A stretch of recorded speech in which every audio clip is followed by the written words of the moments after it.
নমস্কার, আমি advocate MD Shahid Ali.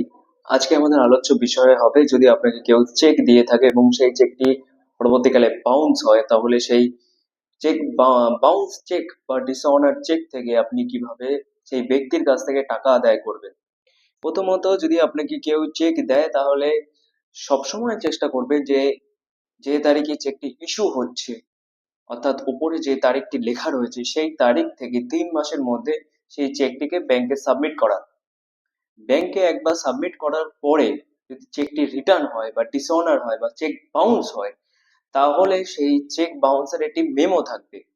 আপনি সেই মেমোটি কালেক্ট করবেন এবং সেই মেমোতে যে ডেটটি লেখা থাকবে যে এটি হচ্ছে চেকের রিটার্ন হওয়ার ডেট, সেই ডেট থেকে 30 দিনের মধ্যে আপনি যে ব্যক্তি আপনাকে চেকটি ইস্যু করেছে সেই তাকে একটি ডিমান্ড নোটিশ করবেন 30 দিনের মধ্যে।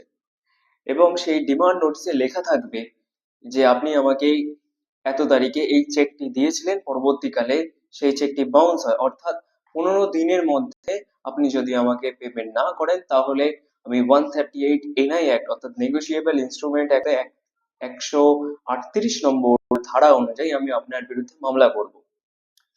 তো এই ধরনের একটি ডিমান্ড নোটিশ আপনি আপনার অ্যাডভোকেট থ্রু সেই ব্যক্তি, যে ব্যক্তি আপনাকে চেকটি ইস্যু করেছে, তাকে পাঠাবেন। এবার সেই ডিমান্ড নোটিশ পাওয়ার পর যদি সেই ব্যক্তি আপনাকে আপনার যে টাকা বকেয়া আছে সেই টাকাটি যদি দিয়ে দেয় তো খুব ভালো।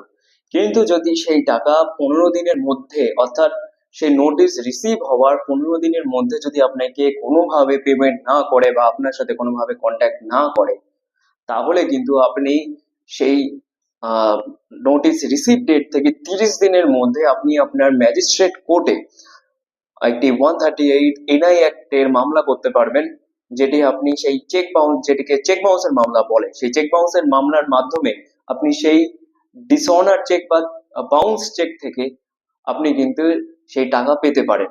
তাই সবসময় চেষ্টা করবেন যে টাইম লিমিটটা অ্যাক্টের মধ্যে দেওয়া আছে বা এই ভিডিওর মাধ্যমে আপনি যে টাইম লিমিটটা জানতে পেরেছেন, সেই টাইম লিমিটের মধ্যে সবসময় NI অ্যাক্টের মামলা করার বা মামলা করার চেষ্টা করবেন বা মামলা করে দেবেন। তো আবারও দেখা হবে নেক্সট ভিডিওতে। ততদিন ভালো থাকবেন, সুস্থ থাকবেন এবং টাইম লিমিটটা সবসময় মাথায় রাখবেন।